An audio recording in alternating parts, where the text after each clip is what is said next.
নিঃসন্দেহে হামজা চৌধুরীর আবির্ভাবে বা আগমনে ভিন্ন মাত্রা পাবে বাংলাদেশ ফুটবল দলের অনুশীলন। এই মুহূর্তে বসুন্ধরা কিংস অ্যারেনা অনুশীলনে নেমেছে এই জাতীয় ফুটবল দল। সেখানে হামজা চৌধুরীকে আমরা দেখতে পাচ্ছি অনুশীলন করছে। আমরা কিছুটা অংশ দেখানোর চেষ্টা করছি।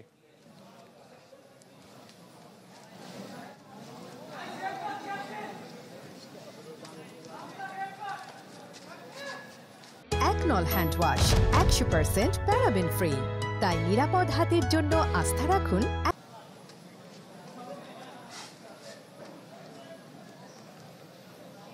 বসুন্ধরা কিংস অ্যারেনায় অনুশীলনে নেমেছে জাতীয় ফুটবল দল। বিশেষ করে হামজা চৌধুরী আসার পর এটা প্রথমবারের মতো দলের সাথে আপনারা কিছুক্ষণ আগে প্রতিবেদনে দেখছিলেন যে খুনসুটি থেকে শুরু করে পরিচয় পর্ব সেরে উঠেছে এবং ক্যামেরার চোখে দেখেছেন যে কিভাবে জাতীয় দলের সাথে মিশে গেছে।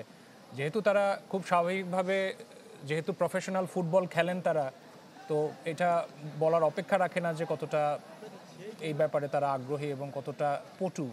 বিশেষ করে জাতীয় দলের সাথে প্রথম দিনই যেভাবে ফ্লাডলাইটের আলোয় তাকে স্বতঃস্ফূর্ত দেখা যাচ্ছে, মনে হচ্ছে না যে এত বড় জার্নি করে তিনি এসেছেন।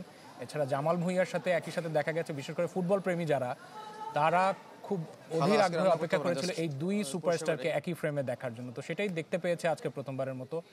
এরপর মিট দ্য প্রেসে কথা হয়েছে সাংবাদিকদের সাথে, সেখানে নানা প্রশ্নের উত্তর দিয়েছেন হামজা চৌধুরী। এবং আপনি দেখেছেন যে গত 2 দিনে হামজা চৌধুরীকে নিয়ে অসংখ্য প্রশ্নের উত্তর খুঁজেছেন ফুটবল প্রেমীরা। বিশেষ করে ধারণা করা হচ্ছে যে হামজা চৌধুরী আসার পর বাংলাদেশ ফুটবলের যে আগ্রহ সেটা নতুন করে আবার জন্ম নিবে এবং বিশেষ করে দর্শক সারিতে যে মানুষগুলো আশা নিয়ে আসেন সামনে ভারতের সাথে খেলা, এবং হামজা চৌধুরী এসে নিশ্চিত করেছেন যে ভারতকে তারা হারাবেন, এই ব্যাপারে তারা কনফিডেন্ট।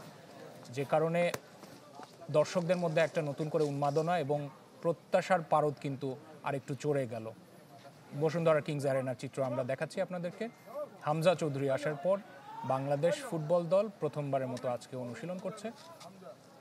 এছাড়া কোচ থেকে শুরু করে জামাল ভুঁইয়া ক্যাপ্টেন, তিনিও আশাবাদ ব্যক্ত করেছেন যে দল বেশ ভালো প্রস্তুতি নিয়েই মাঠে নামবে, সামনে ভারতের সাথে খেলা এবং আরও ম্যাচগুলো রয়েছে, কিভাবে ঝালিয়ে নিবে এবং হামজা চৌধুরী আসার পরে ফুটবলের ডাইমেনশন কিভাবে চেঞ্জ হবে সেটা হচ্ছে এখন দেখার বিষয়।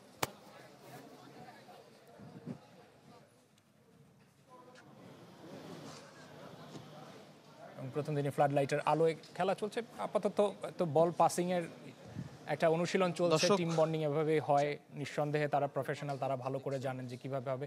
নিঃসন্দেহে কোচ তিনি খুব আলাদা করে রোমাঞ্চিত হবেন বলাই যাচ্ছে। হামজা চৌধুরী আসার পরে হাভিয়ের কাবরেরা তিনিও নিশ্চিত করেছেন যে